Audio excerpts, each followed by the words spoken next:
Hello, hello, hello, and welcome to FPL Scoutcast, brought to you by Fantasy Football Scout. And as always, you're joined by me, Andy, FPL Mode, and we are now looking at, I think, our third pre-season stream. That's right, we've done 3 pre-season streams for you already because we are here for you. That is the whole point of the Scoutcast. And as always, not only am I the one that's here for you, we are also joined by the ever-lovable duo that is Nacho and Hibbo. Nacho, thank you so much for joining us again this evening. How is it going, my man? Yeah, doing well, mate. I'm doing well. I'm enjoying the chaos of kind of the transfer window right now. So much going on that it feels like our teams are changing on a daily basis just because of what's going on with some key players in the Premier League right now. So again, we always think we're going to have stuff to talk about and there's always far too much to talk about. So yeah, I can't wait to get into this one because there's some exciting players that have come on the radar all of a sudden in the past week. Oh, big time. And I'm not going to lie, you've said exactly what I was going to say, is that when we finished last week, I thought, are we going to have much to talk about next week? And like they say, a week's a long time in politics. It's even longer in FPL, isn't it? Oh, yeah, 100%, honestly. But don't get us talking politics, otherwise there might be some bad stuff. So. God, no. Never politics and religion. Speaking of which, Hibbo, how's it going, my man? You had a good week? It's been a good week. Yeah, I think as Nacho said last week, we kind of touched mostly on the rules and the changes to the game. So I think this week we're kind of going to get a bit more onto the nuts and bolts and look at teams and players and stuff like that. And I suppose in the background I've been kind of tinkering away with my draft, but it's very much kind of moving pieces about and seeing what fits at the moment. Going to be a weekly segment in our Scoutcast, and we're going to be looking at some Rob T data for the first 6 game weeks, which would be great. We've got some team news, so some community team news, which would be exciting. We've got our latest drafts, and then somebody in the chat mentioned, Car Guy said, are you doing questions today? Do you know what? We'll do a little bit of a Q&A at the end as well, because we give the people what they want. So before we do anything else, we do have a little bit of an advert to start with. And this is all about EFL Fantasy, which is live. You can literally sign up today. And if you sign up before the 31st of July, you can also be in with a chance of winning a pair of season tickets as well, which is not a bad little prize just for signing up before the 31st of July. So it returns this week, and obviously that's pretty big. If you've ever done Championship football, it is fantastic. It's not just Championship, but there's lots in there, and it's great. I used to do Gaffer for years, and if you think FPL is exciting, my goodness, doing the leagues below the Premiership is even more exciting. The game is simple. Literally, all you have to do is pick 7 players and 2 clubs every single week. Normal fantasy rules apply. They even have DEFCON points. They've had those for years. They've had those well before FPL did. So some would say they're ahead of the curve. We've got all the content you need on the FPL Scout website to get you started. How to play guides, top picks, strategy chips, and even funny team names based on leagues that aren't in the Premier League. Click the link in the YouTube or podcast description, create your team for Game Week 1 and join the FFScout Mini League with cash prizes up for grabs. Not bad. And some of you might be thinking, well, I don't know that much about it, but of course you will probably know some of the players that got relegated last year. So we had Southampton, we had Leicester, and we had Ipswich that all got relegated. Hibbo, straight away, you've already got a pool of players you can probably pick from there. If you had to choose out of those 3, which one of those do you think are going to come straight back up? I would say probably Ipswich. I think at the moment they're bookies' favourite to come back up. And that's usually a fair indicator, but I think if we look at last season, they were good under Kieran McKenna. They've retained the manager this season. All our teams are in a bit of flux. Southampton are quite bad. Leicester have lost Van Nistelrooy, which actually might be a good thing for Leicester. But sure. No, if I had to pick one, I would say Ipswich and the McKenna factor mostly. Yeah, nice. And as I've said, the biggest thing for me with EFL Fantasy is it gets you into other leagues. And when it's a Saturday morning and the first kickoff is 12:30 and it's not a Premier League game, it's a Championship game, you can sit down and watch it. So it's fantastic. So make sure you give this a go because it is well worth it. So let's have a talk, though, about somebody that has joined the Premier League. And we are very, very excited because this has been mooted for quite a while. They scored 39 goals last season, Victor Gyökeres. Nacho, he's come in 9 million, which is 0.5 cheaper than I thought he was going to be, but that does mean it's the same price as Watkins. Coming into an Arsenal team that has been shouting out for a striker for 3, 4 years, 5 years maybe. 139 shots last season. We got his shot map up on the screen.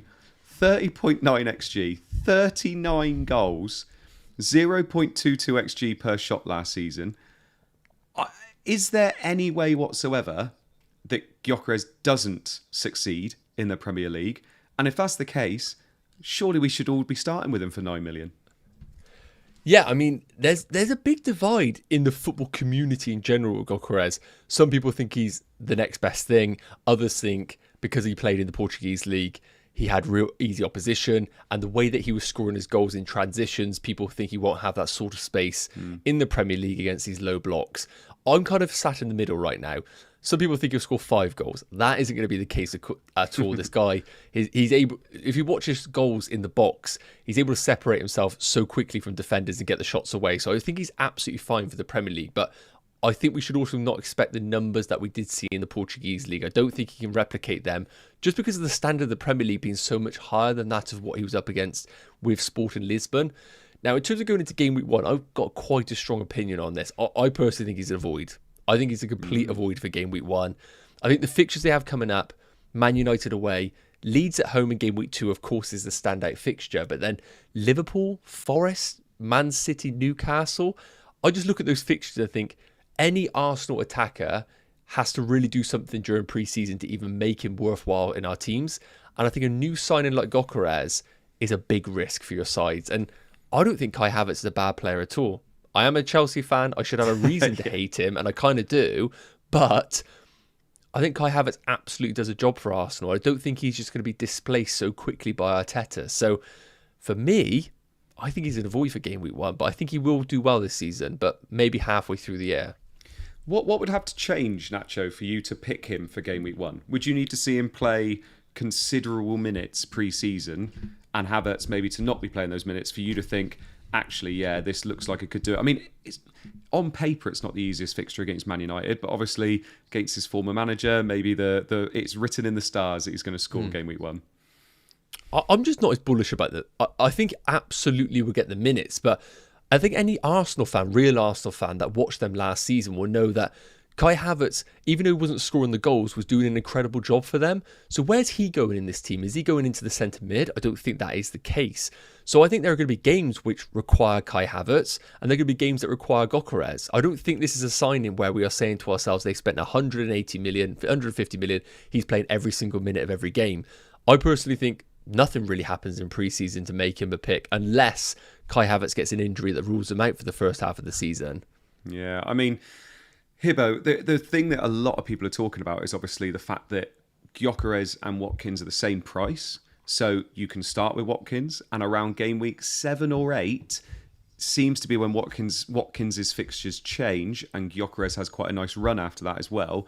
Do you see that being the perfect kind of pivot? Start with Watkins, who you know is going to play, get minutes, you know what he's like in the Premier League, and then see how Gyökeres kind of acclimatises to the Premier League? I think it's definitely an angle in terms of Gyökeres, and I think we know what he is. Like, you know, he's an elite finisher.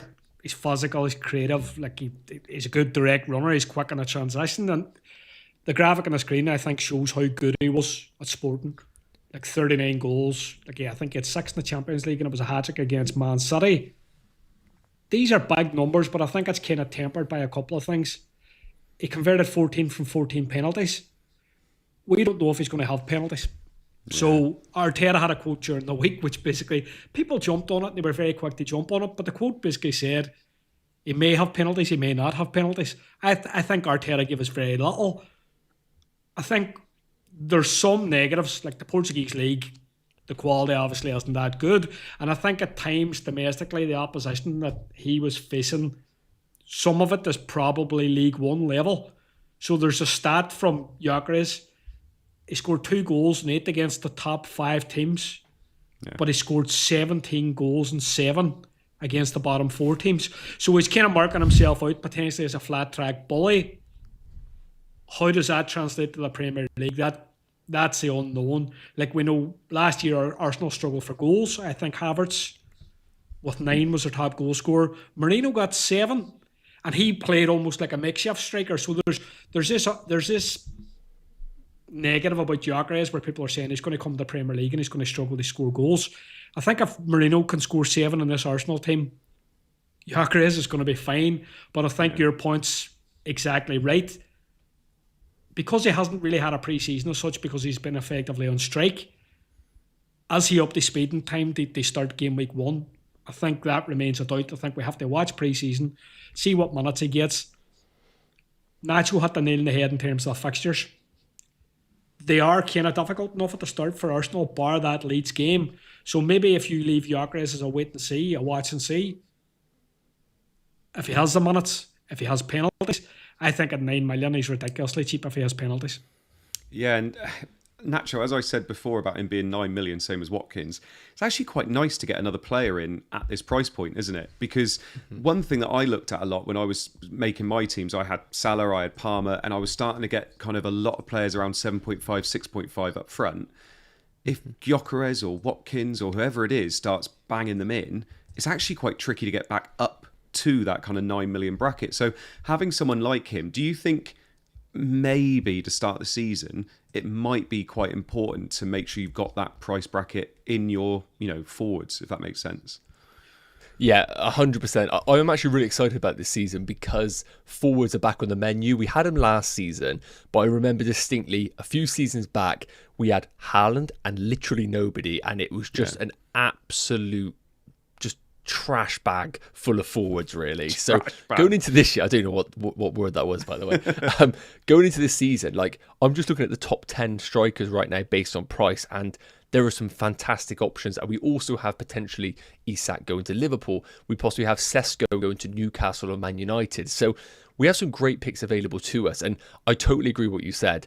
I think it's a really dangerous position to be in, to go for your most expensive forward being 7.5, whether that be João Pedro, Chris Wood or Solanke, and not owning a midfielder that you're willing to cut off really early on if you want to go up. Because if any of these players, Ekitike, let's say the Isak thing falls through, Watkins, Gyökeres, Isak, any of these go mad, you're having to sell off quite an important midfielder, most likely someone like a Morgan Rogers, down to a 5.5 or even a 5 to get yourself a forward. And you don't really want to be wasting a transfer that early on. So I think having that placeholder in the forward position has now become really important, whether that be Watkins, Gyökeres or even Isak at the top bracket.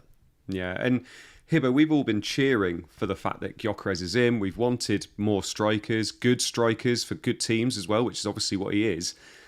While we've been cheering, is that kind of signalled the end of an FPL darling, which is Saka as well? Because if Gyökeres takes penalties from him, Saka's been the main man for quite a few years now. Do you think this is where we finally start to see Saka dip, or do you think this can only help him because he's got somebody to aim at? Well, I think they have to get a penalty first. Do you know? And I think given the penalty circumstances at Arsenal, like we saw last season, Saka doesn't mind sharing a few penalties. Like he's given some to Odegaard. I think they have an agreement where they decide in the pitch who's going to take it. I think Havertz has taken a penalty before in the past, recently too. So I don't know how much information we get from the first penalty. I think we probably need to see 2 penalties. We can't, like if... for example, if they play a pre-season match and Gyökeres steps up and takes a penalty, people are going to automatically assume, look, he's got these. But I think we need a wee bit more information is what I'm going to say. In terms of Saka, without penalties, he maybe becomes too expensive at 10 million without. So that could be the death nail and him a wee bit in our teams as a fantasy asset. Although I think to start the season, none of us are going for Saka anyway. So I know. Gyökeres potentially gives us that kind of slightly cheaper route under the Arsenal attack. But I think we could swerve him too just to start the season as well. Like, despite us saying, look, on the forward line, there's a kind of dearth of players. There's still kind of steady Eddie guys like Evan Nilsson, Solanke, who are kind of coming in around the 7.5. And we know what we get from those players. They could have minutes, they could have pens. Gyökeres is coming in at 9. We don't really know what he's going to get, what he's going to give. And I think if we look at players that have joined the league, like say for example Darwin Núñez came from Benfica, struggled to produce. Like Evan Nilsson came from Porto, he produced roughly what he produced in Portuguese football. So I think it depends on the individual, it depends how they adapt. But I think with Gyökeres, what we have is the ceiling. Like you can look at his opt analysis graphic on the screen now at the minute, it's saying 39 goals. So you have that hope that he can go big. You know, if somebody's coming in and their XG's on the floor and their outputs on the floor, we're never really going to expect like big numbers. I think it's easy to throw negatives at him, but he could become very much the Arsenal pick if he steps up, takes a penalty, takes a second penalty. I think he's probably going to be locked in everybody's teams. If we start seeing him as a regular starter, but say Havertz playing the last 15 minutes or Havertz playing the last 10 minutes, plus penalties, he'll be locked in every team, I think. And also, it's weird for me to say this as an FPL manager because we want people to play minutes. One thing that's been massive about Saka in the last couple of years is he plays him every single game, pretty much every single minute until he gets injured or, broken, basically. Gyökeres does have people that can play in his position. So we're not going to be seeing him playing 90 minutes every single game. He's going to get those rests that he needs, which can only maybe be a good thing, but we do obviously want him on for those minutes as well. We could be talking about Gyökeres for another half an hour, but we do need to get on to the next thing, which is starting to look at the expected points for each position, for each player. Now, I've mentioned before already that Scout have absolutely smashed pre-season, and they already have all their expected points up from their model for the first 6 games. Well, for more than that, but for the first 6 game weeks is what we're going to be focusing on today for each position, with all the changes that have happened in FPL this season. Fantastic. And we're going to be using that tonight, and we're going to look at each position and just talk about a few players that we think kind of catch our eye. So the first thing we've got up is goalkeepers. And as you can see, we've got the players down the left-hand side and we've got their projected points down the right-hand side. You can see, based on each game week, how we think they're going to do. Now, sorry, this is not how we think they're going to do. This is based on the Scouts' expected points with all the changes that have happened with bonus points and things like that as well. So at the top, 5.5 million is Alisson. Then we got Raya at 5.5. Sanchez is the cheapest one in the top 4 at only 5 million. Then Ederson at 5.5. Worth saying that they finalised the Trafford signing today. Then we got Sells at 5 million in number 5. Pickford at 5.5. Notice I haven't said any 4.5 million keepers yet. Vicario at 5. Henderson, Crystal Palace at 5. Leno at 5. And then Areola is the first 4.5 million goalkeeper at 4.5. Now, as I'm going down this, Alisson's at 22, Raya is at 21. This is based on 6 game weeks worth of expected points. Sanchez, Ederson, Sells and Pickford are all around 20. Then we got Vicario, Henderson, Leno, Areola all around 19. Then it drops off quite a bit as you go. Onana at Man United is at the bottom there at 20. 14.48 points is expected. That's how hard our start is. Should say as well, Darlow is on here for Leeds. They've obviously replaced him with Perry, who's just come in from Lyon. So there's a few little changes there. As I'm looking down this list, I'm looking at it and thinking there's not an awful lot of difference between some of these 5.5s and 5 millions, Nacho. So Alisson, Raya, Sanchez, Ederson, Sells and Pickford are all projected around 20 or just over 20 points. Do you see much need for people to go for 5.5 million goalkeepers? Or do you think one of these 5 million goalkeepers is maybe the better way to go? Yeah, I think firstly, the 5.5 million goalkeeper, the only one that we really can consider is going to be Pickford, because Alisson is just taking up a Liverpool spot in the team. Raya, I think, now is taking up a spot in the Arsenal team. Yeah. I don't think the fixtures are good enough in those opening weeks to justify double Arsenal defence. And I think really you do want someone like a Gabriel as opposed to a Raya. And now we got Gyökeres as an option. I just think you want to keep those outfield options available to us. And then Ederson is now a massive risk with Trafford coming in. So Pickford really is the only outstanding one available to us at that price point. And again, I look at the options available at 5. And Sanchez at Chelsea, I know Chelsea are a bit... We're not a joke club because obviously we are the best team in the world now. But I do think... Hang on, what was that? 21 minutes in this week. I had to get it in there, you know. But can we put that on the timestamp, Hibbo? Every time he says it every week. Of course. Hey, you got your team in with Onana. Oh, carry on. But I do think with Sanchez, we are looking at a player, looking at the table right now, really solid projections coming up, good fixtures, and a Chelsea team that we are anticipating to just maintain what they were last season, if not slightly improve. So I think based on what I'm seeing here, Sanchez, Sells, even somebody, you know, at the 4.5s, if you want to go for a Kelleher, if you really believe that Brentford are going to maintain that standard, I think there's enough there at 5 million or below to avoid the 5.5 millions. I think Pickford really has to stand out to you as a goalkeeper of choice to want to go there, and I think there's enough at 5 to go for Sanchez or Sells. So do you think there's enough? So, for instance, most people, and this happens every single season, they make a draft, they pick someone like Sells at 5 million, who, with the fixtures there, he looks good. Most people then want to eke out as much money as possible in their team, and they will try and take 0.5 from somewhere. And most people will go, well, I'm going to take 0.5 out of Sells and turn him into a playing 4.5 million goalkeeper. Do you think that's worth it this year with what we're seeing from the expected points, going from, say, a Sells down to an Areola, which is only about 1 point difference expected?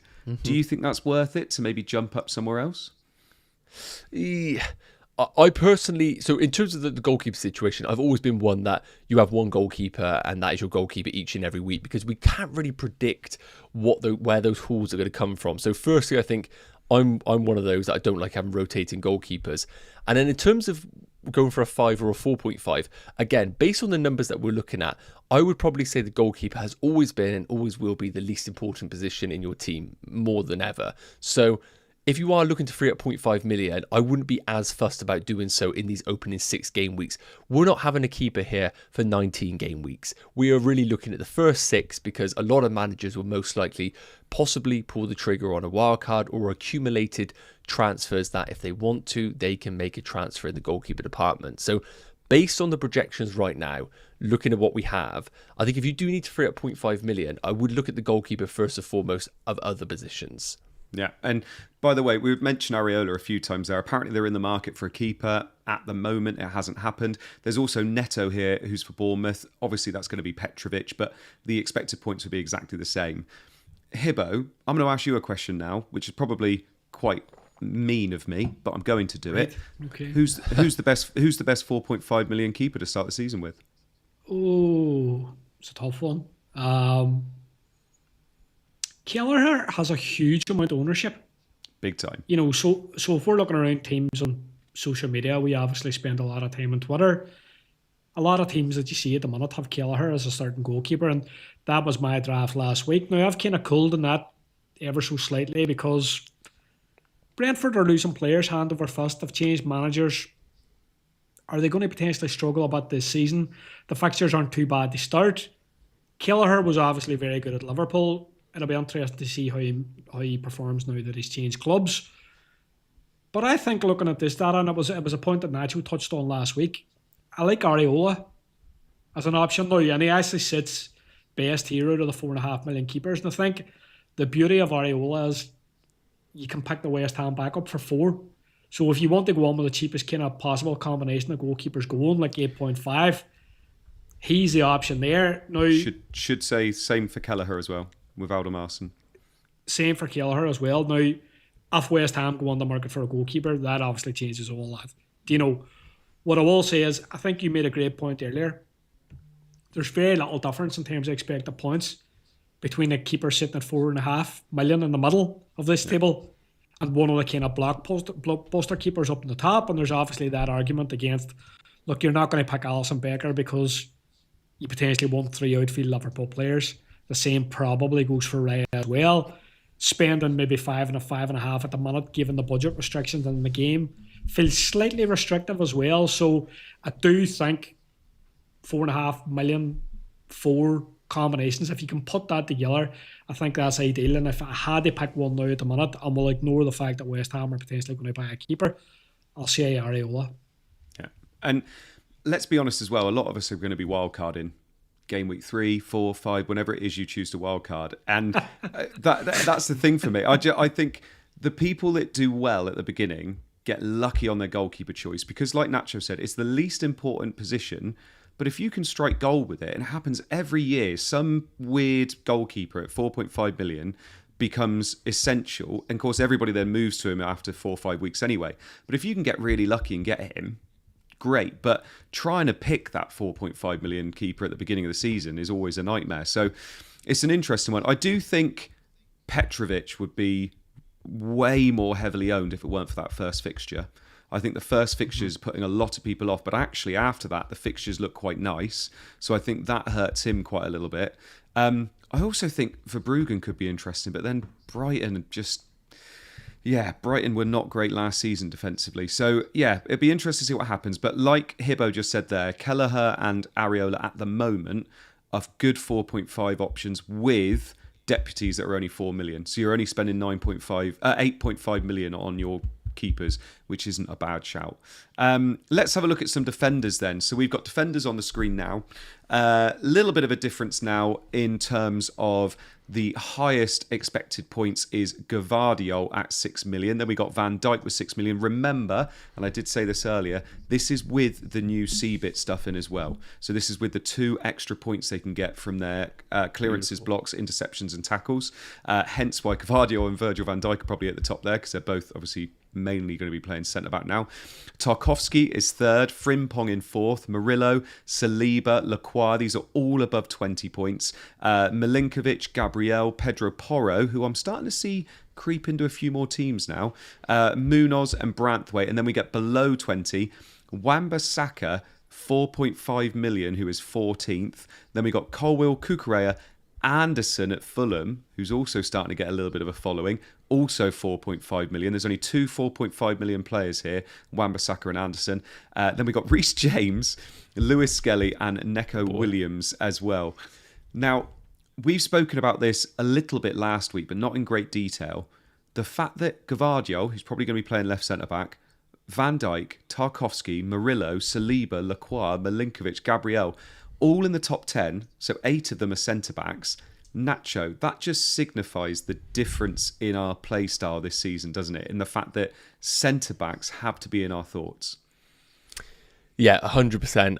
I do like the defensive contributions rule coming in because it has opened up all of these players available to us, including these centre-backs as well. But I do like this season also for fullbacks. So it's going to be a really interesting decision for managers going into game week 1. Do we go for the safe, steady picks, which are going to be guaranteed minutes and have the highest possibility of picking up the defensive contributions like Gvardiol, Tarkowski, Virgil van Dijk? Or do we chase the upside of these fullbacks, for example, Frimpong, Gyökeres, Nori at Man City? So I think it's a really exciting opportunity for managers to go off in different directions if they want to. I do feel like what I'm looking at on the screen right now is justifying what I am thinking.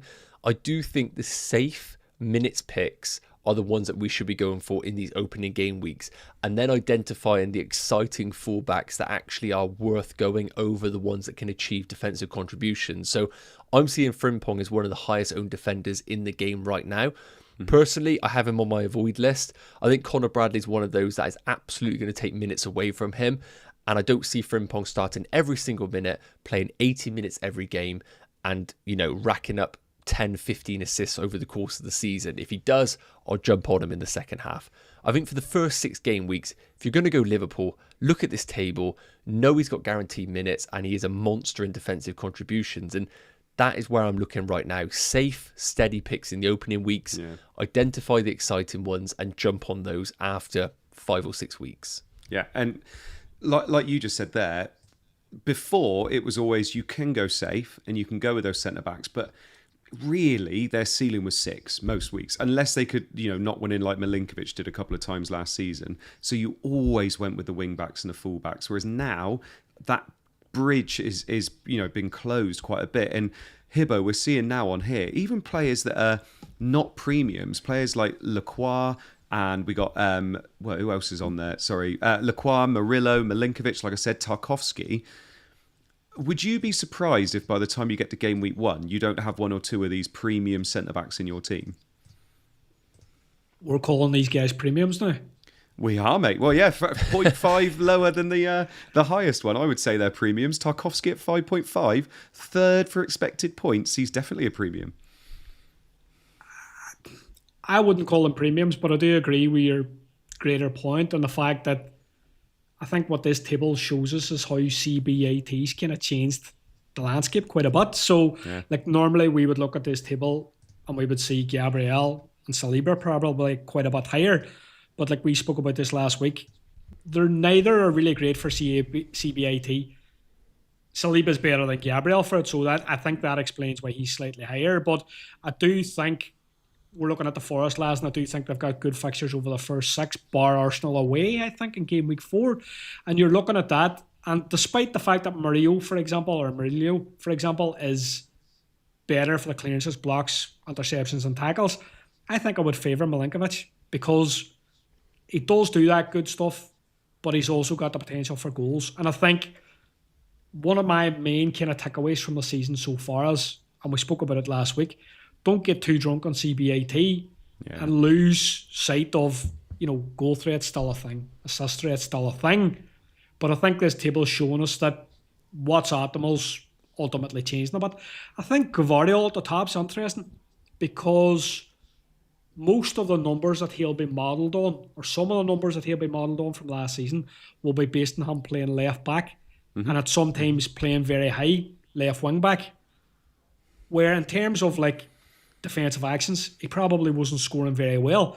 But I think this season we're probably going to see Gvardiol playing potentially on the left side of a back 3. So it stands to reason that he's going to do a wee bit more defensive stuff back there.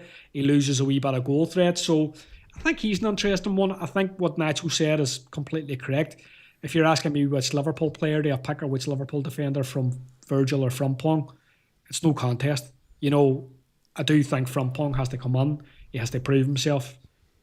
He has to make himself number 1. But then Bradley's always kind of going to be lurking in the background, and I think with the introduction of CBAT, it makes no sense to go with any Liverpool defender apart from Virgil, I think. So at what point, Nacho, do you have a word with yourself? Not you, the general public, or whoever, like the royal you. At what point do you have to have a word with yourself if you're picking Tarkowski over somebody, say, like a Munoz? Munoz basically plays right wing, is constantly in the opposition box.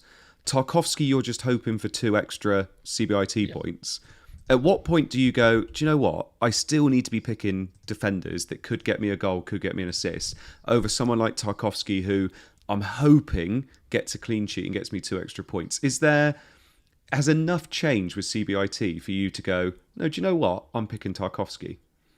Yeah, this is exactly it, isn't it? I think what Hibbo said, getting, was it drunk on the CBIT, was it, or whatever, in terms of, it's so true. It's so true, because with someone like Tarkowski, yes, he is steady. Yes, he is a decent pick. Yes, he will most likely pick up the most defensive contributions over the course of a season. But sometimes you also got to say to yourself, it's a game. FPL is a game. And what am I more excited about?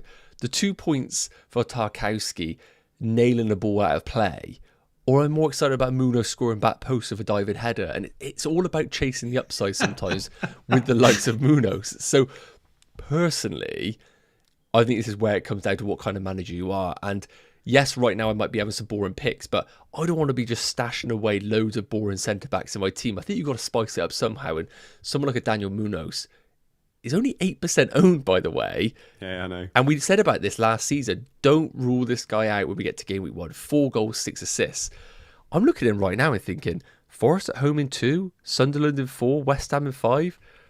Not spoken about enough. So yes, I think managers have to go off in whatever direction they want. But personally, I prefer these exciting fullbacks with a sprinkling of centre-backs. Sprinkling, I like it. I had to check, by the way, that this wasn't Hibbo in the chat saying, it was Fletch saying, I'm excited over 5 big burly centre-backs. Do you know what? Honestly, this is the kind of stuff Hibbo sends in our group chats all the time.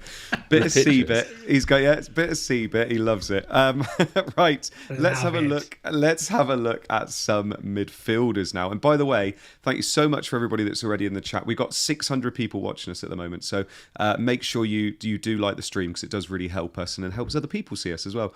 So let's have a look at some midfielders. And Hibbo and I were on talking about this just before Nacho joined us, which, Nacho, you were early today as well. It was lovely. Got to chat to you for a little bit. We were chatting about this and saying how the difference between the top midfielders compared to the top defenders and top strikers is chalk and cheese, basically. So you've got Salah at the top here. Remember, this is for projected points over the next 6 game weeks. Scout's projected model with all the changes. That's right, one of the only people that have done it so far. Mo Salah at 41 points for the first 6 game weeks. Then we've got Palmer on 38. And then a massive 7-point drop down to Saka, who... Wow. I would probably say, with Gyökeres now signing, because Gyökeres isn't in these yet, because it only got... Was it yesterday, I think? is on 31, which I would have thought would go down a couple points again. So then we got Bruno Fernandes in 4th place. These are all under 30 points now. We got Florian Wirtz in 5th, and Mbumo in 6th, Cunha in 7th. I'm not going to lie, having 3 Man United players in the top 7 kind of makes me feel a bit uneasy. Is this your table? Yeah, this is my table. Eze in 8th, Rodgers in 9th, and Odegaard in 10th. We're going below 25 points now. Son, who I've seen linked with Leeds, Tielemans, Semenyo, Gibbs-White, Matoma, Sarr. We're going below 24 points now. Marmouche, Enzo Fernandez, Amad Diallo, and Anderson at Nottingham Forest. Now, as I've just said there, Hibbo, Salah and Palmer so far clear of everybody else. Is it still madness thinking about going without either of those two? Because 41 points from Salah projected, and that is without even taking captaincy into account as well. That's massive, isn't it? It's absolutely huge, and I think it's probably a reflection on what Salah did last year in terms of his underlying numbers and his output. Like, he smashed every fantasy record going last season. And look, I think going into this season, I think how we build our teams and how we select our lineups, like, we always need a captain. You need one every week. And I think it would be a brave fantasy manager that would back against Salah given the season that he's come off the back of. Now, like, you could argue, look, Wirtz has come on there. You could argue Ekatike has come on there. You could argue that potentially Isaac comes on there, Isaac comes on there, and that they start to soak up a bit of that goal share. But I think we have to see that first. So I think given what we've seen from Salah, it's hard to back against him, and I think his numbers are completely justifiable here. As Fletch says in the chat, it's just Salah things, and that's what it is. Now, Palmer's one that other people will be colder on, because, you know, we had this period where he didn't score an on-penalty goal. He got his act together a wee bit in the Club World Cup, which I think Nacho is the only person that thinks it was a serious competition. But Palmer's got great fixtures to open the season. We look at him, he's reliable in terms of his starts, he's reliable in terms of his minutes. We know he's got the penalties. Whenever he puts it together with the open play stuff, he's the kind of player who does quite well for bonus, that can come out and score a goal and just get a 10-pointer. So Palmer kind of gives you an alternate captain as well, which I think we need in our lineups too.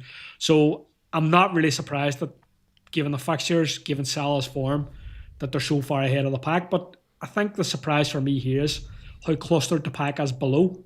If you know what I mean. Like, whenever I'm looking at that graphic, then there's just a bundle of them all together, and they're at a really varying range of prices. So like Saka at 10 million, who's hitting roughly 31 points projected over the 6 weeks.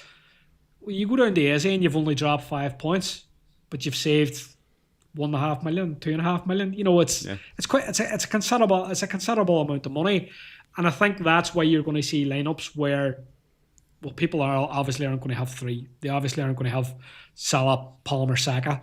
I think you're going to start to see the kind of spread of cash where people have good defenders, a couple of fairly mid-priced forwards, Salah, Palmer, and a couple of mid-priced mids. That seems to be, in terms of pricing structure, what people are putting together. And I think looking at these numbers, it's kind of justifiable. Yeah, and like Nacho like Hibbo just said, Nacho, there's not actually a massive drop from, like, you know, Saka, who we think is probably going to drop a bit because of the Gyökeres signing anyway. There's not a massive drop. And when you've got players like Eze at 7.5, Rodgers is 7 million. You've got Tielemans on here. I'm assuming that's because of DEFCON points. But you've also got Semenyo at 7 million, Gibbs-White at 7.5. There is definite value in these midfielder ranges, but you've got to have those big hitters as well, haven't you? Yeah, for sure. I mean, it takes a brave manager to look at this table right now, look at the ownerships of Salah and Palmer and go without them. So I do tip my hat to anyone that is brave enough to do that. And I'm just looking at, obviously, the group of players that we have. And I previously was looking at possibly building a draft with Salah, Palmer, and then going for a bit more of a heavier front line and then jumping down to somebody like a Morgan Rodgers. But I think looking at this now, it's so clear that we are going to have somebody at that price point at 8.5 million, 9 million, whatever you can afford, to allow you to go sideways to whoever does eventually pop off. Because similar to what we've spoken about with the forwards, if your most expensive is 7.5 and then you have to make multiple transfers to get yourself up to the more expensive one, don't be doing the same thing with the midfielders. I don't think selling Palmer down to a group of these players is the way to go unless he or Chelsea or both really do dip off from a form perspective. So I think having someone around that price is so key. And honestly, I think you just got to roll the dice and hopefully get the right one, because I wouldn't be surprised if any of these, dare I say it, even someone like an Mbeumo is the one to go for in game week 1, and just allow yourself flexibility in these weeks and be aggressive. I think is the big thing. If somebody is looking fantastic, don't be waiting 5 or 6 game weeks to jump on him. I think being more aggressive in these weeks is the way to play. Yeah, definitely. And I saw in the comments last week that someone said, is Andy even a United fan because he hasn't mentioned United's new signings? We got Bruno, we got Mbeumo, we got Cunha. If you wanted to go for one of them, you go for Bruno Fernandes because he's on penalties and obviously he's going to be playing everywhere. He's going to get some CBIT points as well. And obviously Mbeumo and Cunha we haven't seen properly play for us yet in a league game anyway. So either way, they're still a wait and see for me anyway, especially for game week 1 because the fixture isn't very nice, but that's why I haven't really spoken about them too much. Hibbo, the one thing I did want to talk about before we come off of midfielders, I've got Kudus in my team. I'm seeing people with, like I said, Gibbs White, Matoma, Ismail Assar. What we are also seeing is people with Rice, with Rodri, with Caicedo, with players like that who they're picking because of the CBITR points, because obviously there's recoveries as well for midfielders. Do you think that is a viable strategy, going with those types of midfielders, rather than a midfielder that could get you 2 points for 3 weeks, but then get you 10 points 1 week? Do you think there's a right and wrong way of doing it? Or do you think having a bit of a mixture is the right way? What do you reckon? I think it's a really interesting dynamic. Do you know, because if you're picking, I personally wouldn't pick Caicedo because I don't think you have any real attacking threat whatsoever. Rice is he's a different option because he does have set pieces, he does take some corners, he does sometimes get forward and he can nip an odd goal as well. So I think players like Rice could do quite well. I do think players like Rodri can do quite well. Rodri was on my draft last week. Now I've changed the draft and I've taken him out since. I've taken him out on the basis that I think he's had a wee bit of an injury in pre-season and there's a bit of doubt about whether he's going to start game week 1. Now, I had a wee slight look at kind of Rodri's numbers, and I think in the season before last, because we obviously have no data for him for last season because he had, I think it was his ACL, but the season before last, I think he would have had about 190 points if we included CBAT. But it's really not coming on anybody's radar because all the analysis in CBAT is all based on last season. That's what everybody's looking at. Nobody's looking at the season before. Now, if you're talking about an 190 point player for 6.5 million, that screams a lot of value. But I think what you need to be with those players is you need to play them consistently and you have to be patient. So you basically have to put Rodri in your team every week, but knowing fine well that he's not going to get attacking returns, and knowing fine well that you're doing that to basically accrue CBATR, which I think Nacho hit the nail on the head. I think it depends on how you want to play the game. Do you know, it would take a really boring manager to go down that route, so I think you're probably going to see me doing it. I'm not exactly going to call myself the upside chaser or a really thrill seeker, but I do think in the long run that's what we're going to see. We're going to see a mix of backing those kind of CBAT mids, but also you want to hit your big hitters because they're your ceiling kind of captain picks and your like sub-captain or your vice-captain pick. But I think having a couple of those littered around midfield I think would go okay. And I think it's something we're going to see once Rodri becomes fit. I think he's going to probably become a really standout option once he kind of starts starting every week, because we saw at a point in time Rodri has now kind of took a leash off. He gets assists. He plays in a team that score a lot of goals. He started chipping on with the odd goal himself. So I do think he could become an option, but look, give it a few weeks maybe. I cannot wait for people to get rid of a 6.5 million midfielder that gets a brace 1 week to get Rodri in, who got them 2 extra points. 2 extra points. Yeah. It's going to happen. And that is the dilemma that people are going to have, I think, is, oh yeah, I'm sat here with my 2 extra points with, like, you know, your party popper going off, whereas actually everybody else is there going, well, I got two goals from my midfielder. But yeah, I don't know. Like you said, I think you don't pick those players for 1 week you pick them for 5-6 weeks knowing you're not using a transfer up on them, and that's where you accumulate those transfers and stuff, I guess. Like it's going to be an interesting one, and obviously there's no way that we can say this is the right way to play it yet, because it's the first season they've done it. So it's going to be interesting to see what happens. But someone like Rice will be interesting because he's got the potential to get the goals, and obviously Rodri did it one year, didn't he? Look at Matoma, for example. So like Matoma's in this table, I think he's sitting around about 15th. Yep. He's 6.5 million. Matoma last season had a pretty poor season in terms of output. He dropped out of the team. The season before, he obviously set the Premier League alight and he looked like a very good player. He's maybe an inconsistent 6.5 mid. Okay? Like you're going to buy a Matoma, and deep down in your heart, you're going to think about Matoma. When am I going to sell him? Do you know? Because you're going to know that there's a point in time where he's going to end up being a bad asset and that you're going to have to get rid of him.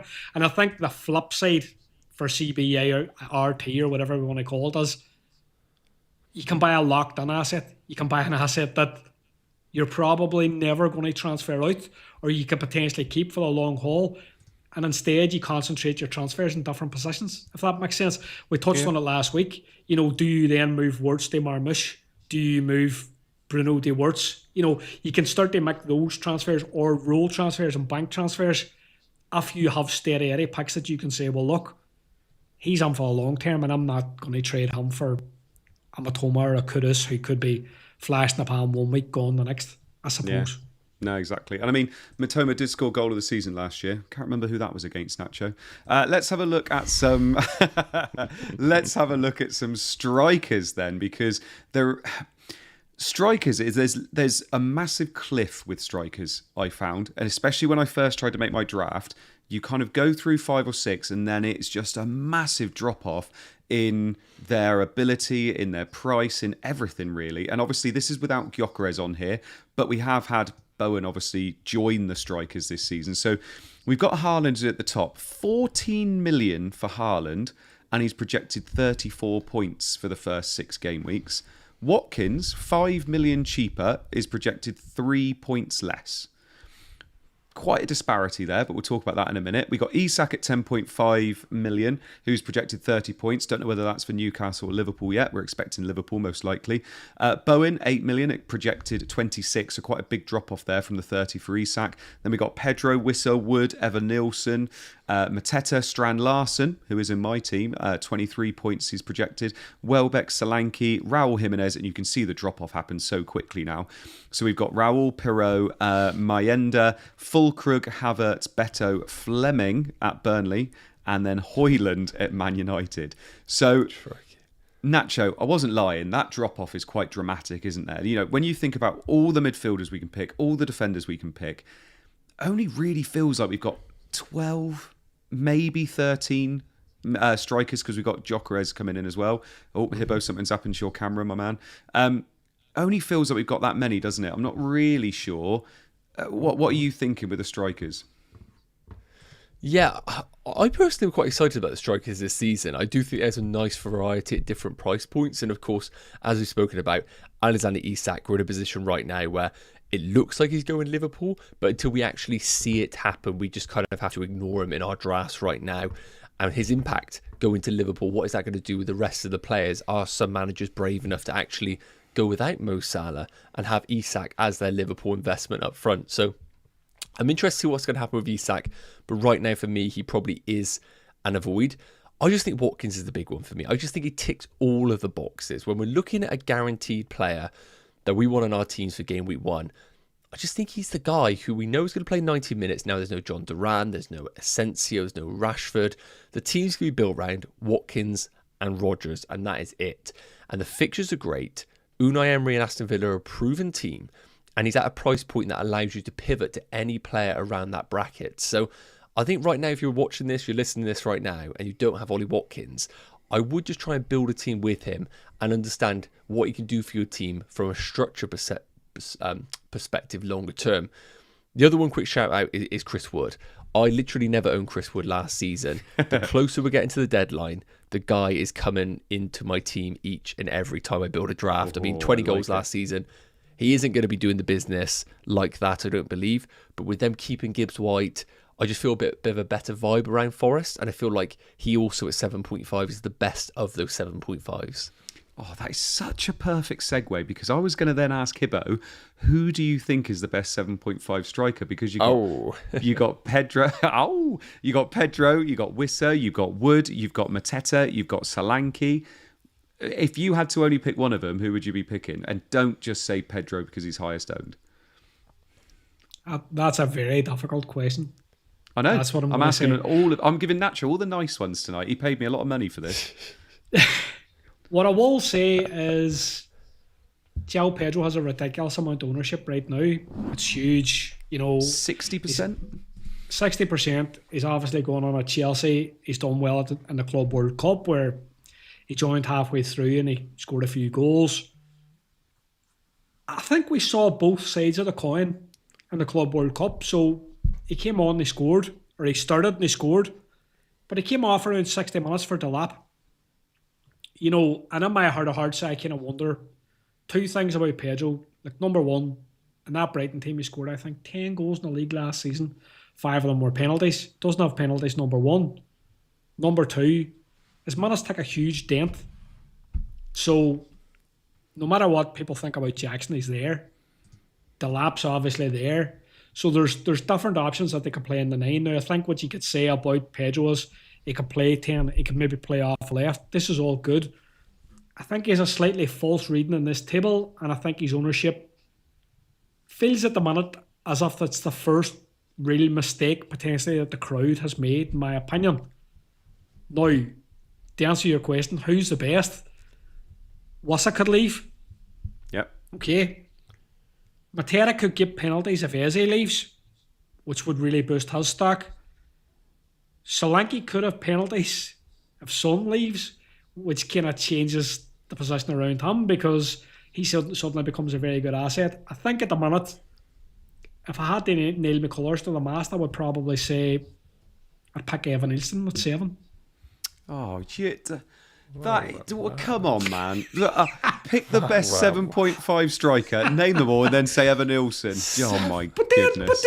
But then I can take that $500,000. I can take that $500,000 and I can turn my 4 million keeper on the Petrovic. He's done something wrong when his voice goes really high. Yeah, but I can do I can do a nice rotation. I gotta pick Evan Nilsson. Right. Let's. That was quite a good chat, though, boys. Well done. We had a few people saying they couldn't hear the advert at the beginning, by the way. So I'm just going to very, very quickly say about the Fantasy EFL, which is live again. All you have to do is pick 7 players and 2 clubs every week. Normal fantasy rules apply, and they've already got DEF CON. They've had DEF CON for years and years. And if you need any help with Fantasy EFL, Scout has you covered. So you can go on the Scout website, members area, and you can get all the help you need from there. If you think Premier League is mental, you wait till you play EFL. It is absolutely crazy. And there's more weeks to play, and there's way more points as well. So definitely have a look. There's links below, so make sure you go and have a look if you would like to play. There is also a bit of an advert for Scout as well. I've said it before, and by the way, there are 730 people listening now. Scout have smashed pre-season. And if you want to get ahead of your rivals before game week 1, you become a member in Scout, basically. The best teams are built in the preseason. Explore tools designed to sharpen your decisions. Unlock the ultimate preseason guide. Compare players instantly with Opta data. Follow expert strategies. Access top manager team reveals. Plan rotations with precision. And there's more coming as well. You're going to have a new members dashboard, and it's all been updated recently. You've got widgets for upcoming game week pages. There's going to be a 3-player comparison tool, which is going to be great, and we're going to be using that on Scoutcast quite a bit. There's an updated Rate My Team tool, which you've seen tonight, and there's also going to be a captaincy matrix, which is coming soon as well. So genuinely, there's never been a better time to join Scout as a member, and it is absolutely fantastic. We're all members, and guess what? We're all in the top 1% league this season. So says a lot, doesn't it? Exactly. So let's have a look at some more data, and we're going to not talk about this for too long, because actually we've covered quite a lot already, and we do want to have a look at our drafts as well. But this is from Rob T and Solio, who this is going to be a weekly thing that we're going to be looking at, because his stuff is so good, and it is genuinely borderline essential every single week. Now, here we've got the team goal projections from game week 1 to 6, and we've also got the team clean sheet projections from game week 1 to 6. Now, when I tweeted about these, about a week ago, I think it was, someone said, "Oh, so we just invest in the best teams."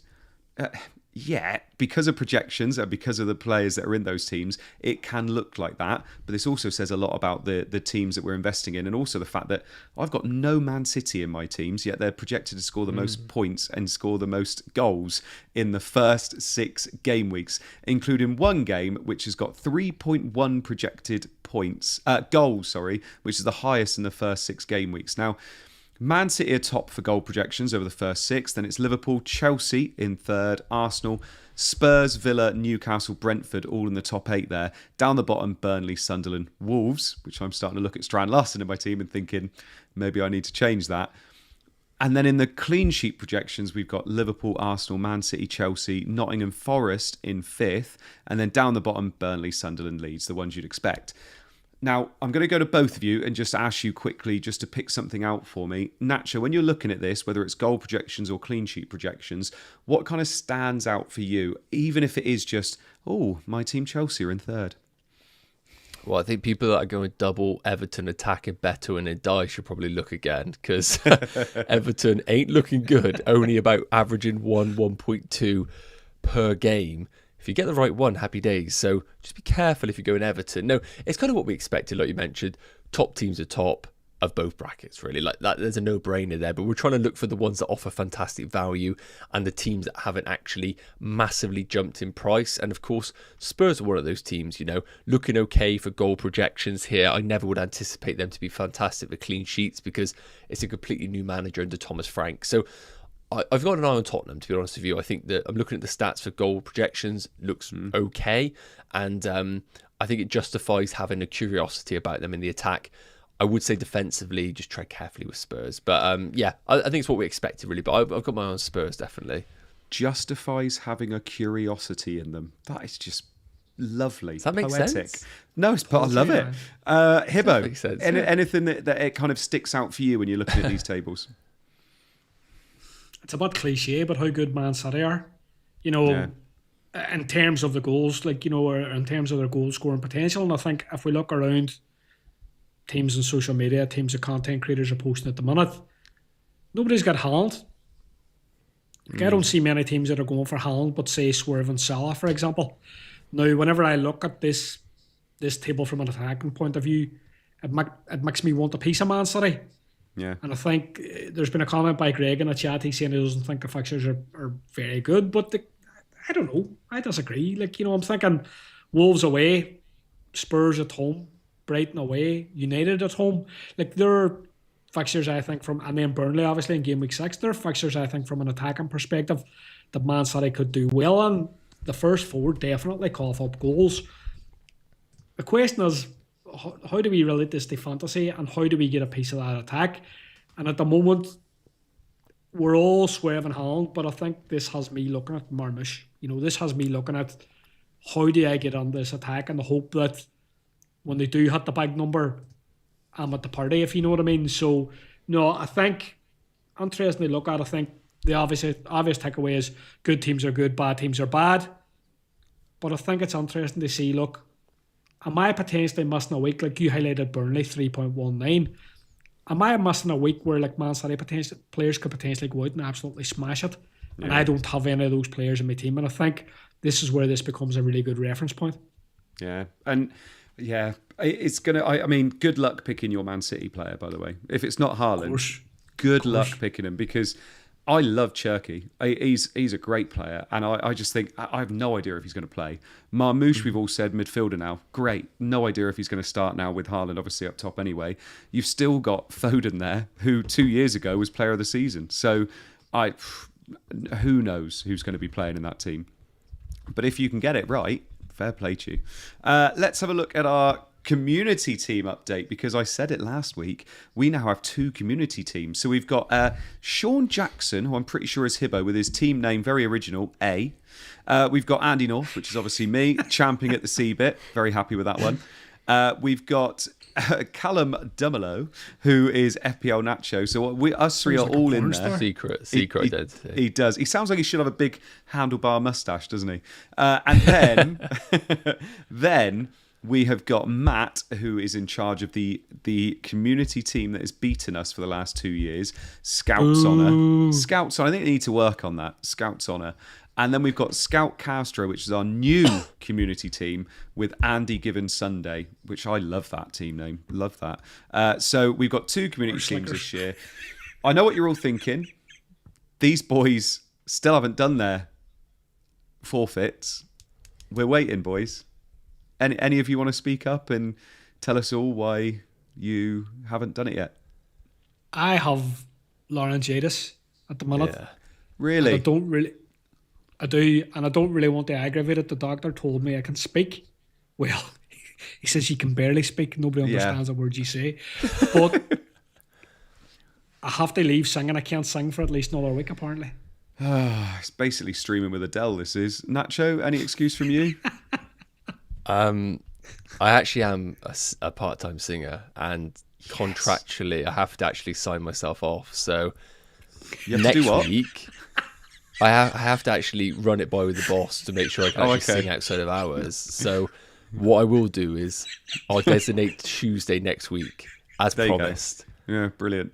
Right, Tuesday next week. Scouts Honour. Scouts Honour. 730 people listening. They're all listening to you both saying it's next week. Next week. Otherwise, you're sacked, both of you. I've had permission from Sam to say you're sacked. Right, let's have a look at some drafts then. So our drafts this week, we've got, and remember, these are our lovely new graphics, so thank you very much for our lovely new graphics.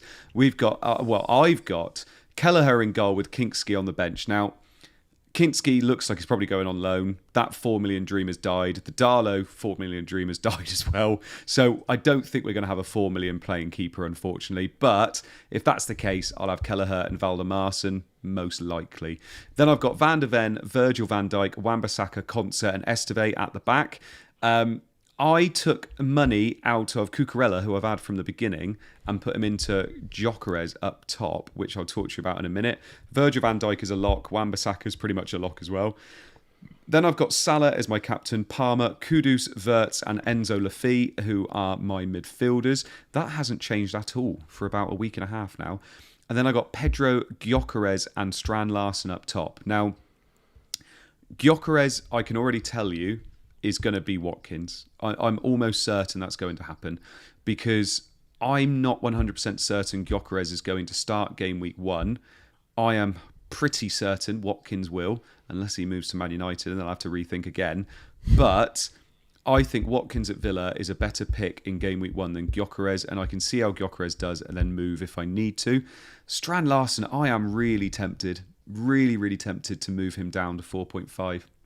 And then move Lafay up to a 6.5 or 7 million midfielder. I'm really tempted to do it. So I think I'm going to do that and see what it looks like. I could also potentially just move him up to a 6.5 million midfielder and then move Van der Ven up as well. So I'm not in love with this team yet. There's still a lot of tinkering that I need to do. But I do like having that 9 million price bracket up front, which I think will definitely stay. So that's where I kind of am at the moment. Nacho, talk us through yours. Every time I see your teams, Nacho, I do really like them. Talk us through it. Thank you. No worries. I feel like I've done a new draft since this, but we'll go through this anyway. So 0.5 million in the bank for this draft, and I've moved away from the bench boost option. I just want to explore it because I've been so fixated, and you guys have inspired me to look elsewhere. So in goal, we've got Sanchez and who's the bloke at the bottom? I can't actually see Darlow. Darlow. I literally don't know what he looks like. So Darlow and Sanchez between the sticks. Right now, we're going for the 3-5-2. So we got Pedro Porro in my team. I just wanted to see what he would look like here. I think the fixture's great, huge upside. Neco Williams and Wan-Bissaka alongside Anderson of Fulham, just a bit of a rotation pick in future game weeks. And Forest. Sorry, you've got 2 Andersons, haven't you? Sorry. 2 Andersons in there, yeah. And is it Esteve of Burnley for game week 2? If there's ever a time to be a hero, it'll be that week. Midfield 5. So we got the cheap option, Nottingham Forest's Anderson. Kind of was hoping Gibbs White would leave for him to kind of play way more advanced, but I still like him at 5.5. Ndai at 6.5. I right now prefer him to Kudus. Then I've got the price point of Fernandez at 9. Now that easily could be anyone below, But I just think Bruno Fernandes, I don't mind him for that first game week. I think if anything good's going to happen at Man United, it'll be through him. And then, like everybody, Salah and Cole Palmer. And then the front two, which I'm delighted with, is Chris Wood and Watkins. I honestly think I might stick with that, but we'll see what happens. If Isak moves, great. And then Krupik Jr. from Bournemouth, 4.5 million, just sounded great. I have no 4.5 that is on radar right now. Mate, I really like your team. I think your team has got all the price points, so I really like it. I think it's a good team. Yeah. The only thing I suppose that you don't have is a Van Dijk or a Cucurella or you haven't got that 6 million defender, have you? But apart from that, you got 0.5 in the bank. 0.5, as well. yeah. So Porro up to Van Dijk would do that, yeah. Nice, like it. Hibbo, talk us through yours, mate. Changed a little bit. Talk us through it. Changed a wee bit, so I've gone for the West Ham pairing. Net, so I've gone Areola and Fotheringham for now. And defence, Gabriel, Virgil, and Konza starting. Defence, I've weakened the defence a wee bit. I'm gonna explain through what I've done. I've weakened the defence slightly. So I've got Gabriel, Virgil, Konza, and then I've got Gehi and Esteve on the bench. Then in midfield, I've got Salah captain, Palmer vice, Marmoush, Elliot Anderson because he's one of the Seabit boys, and then Sarr from Palace. And then up top, I've gone for Gyökeres and Solanke. So this is just kind of messing around with price points for me still at the minute to see. I do really like 3-5-2. I wanted to see how my draft looked if I pushed the needle a wee bit in terms of forward price. And I don't think it's too stressed because I still think, look, I can get 2 decent forwards, I can get some good defenders, and the midfield really isn't so bad. Like Marmoush could be Wirtz, Sarr could be somebody else on around that range. So overall, pretty happy, but still kind of very much in tinker mode. And obviously, we're going to look as we get closer to the season. Does Gyökeres look as if he's going to start game week 1? If that's not the case, he can become Watkins, or else he can come down in price, and I could maybe spice up one of my midfielders instead. Do you know there's maybe the potential that Sarr goes up to a slightly better midfield player, and your midfield looks kind of blockbuster? Yeah. Just while we finish off with Hibbo's draft here, chuck in your questions now. Like I said, over 730 people watching, so chuck in your questions now just so they're ready for when we get to the Q&A bit. I'll tell you what's happened here, Hibbo. Looking at your draft compared to last week, you got all excited, didn't you? All excited about Cbit and went, oh, I could pick these players. You had Tarkovsky, you had Rice, and now you've gone back to being sensible managers. You got Sarr, Marmoush, you got Gabriel, who you've already told us is awful for Cbit, and you've gone, do you know what? I'm going to go back to my roots and pick good players, haven't you? Don't question my credentials here. Number 1. Number 2. Number 2. No, I do agree. Like, I think week 1, I was a wee bit drunk on Cbit, and now, big time. You know, I'm kind of trying out different players, and I'm trying out different drafts. And this kind of moving towards a Gyökeres setup means you have to kind of weaken your defence. So I had to basically sell Tarkovsky to give me the cash so that it could boost me forward. And now when you sell Tarkovsky and bring him down to Esteve, you get 1.5 million, which is kind of crazy too at the same time. But no, look, this is kind of still early days in drafting. It's all about price points. It's all about, I think, trying to work out in your head what formation do I want to start the season with. And I'm still kind of pretty happy about the dead spot forward thing. I do like it in the 3-5-2. You both bottled it. Nacho was all about bench boost game week 1, and he's bottled it already. You were all about the Cbit Kool-Aid, and you bottled that as well. You're a casual. Closet Arsenal fans. You're a casual. You're a casual because you own João Pedro. Don't you point at me. Right, let's have a look at some questions then. So we've got Nils says, is Gakpo an option, Nacho? Is Gakpo an option? Not if they sign Isak. Ekitike's got a minute somewhere, and it could be off the left. Yeah. Mr. JW says, what about Reinders, Hibbo?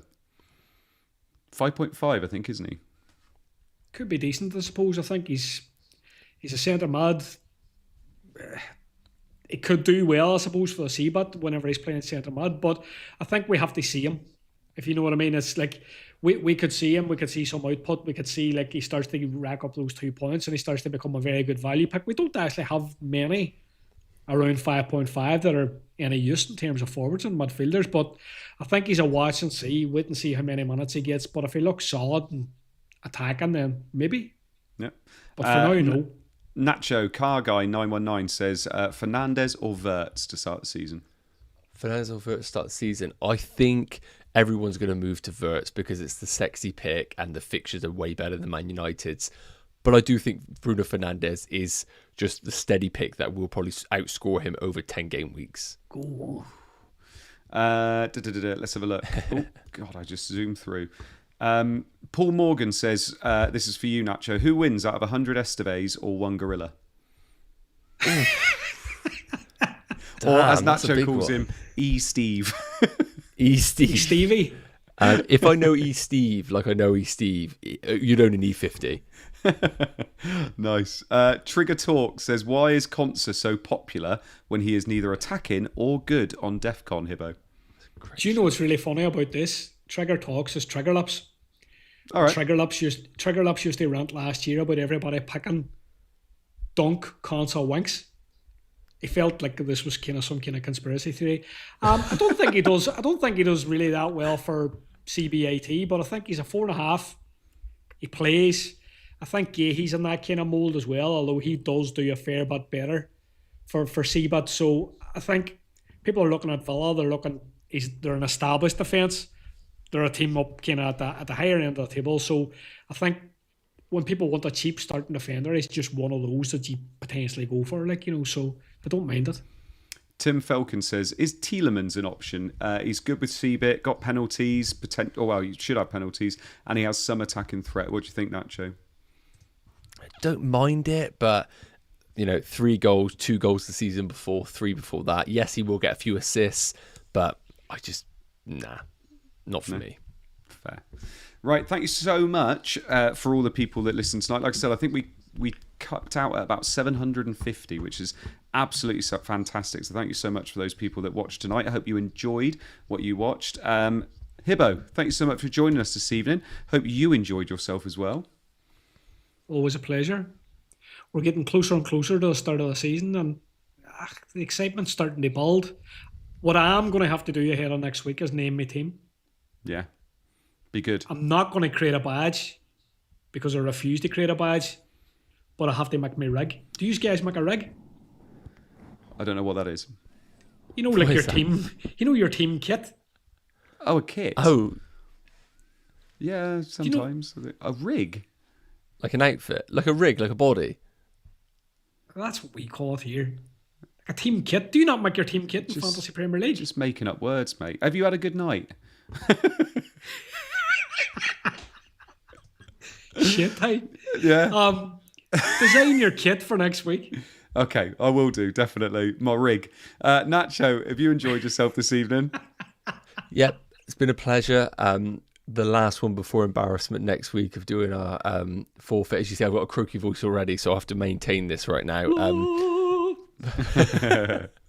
But no, good as ever. I think it's been good information on this one. Yes. And I literally have been changing my drafts as we speak. So yeah, I'm looking forward to next week where we have completely new drafts. Exactly. So we look forward to seeing you all next week. Thank you so much for those people that have listened now. Thank you for those people that listen on YouTube after, and also the people that listen on the pod as well. We love each and every one of you. Thank you very much. We will see you all again next week, where we'll be back talking about our drafts and talking about more data and everything else that's probably changed in a week's time. So thank you so much. See you next week. Bye-bye.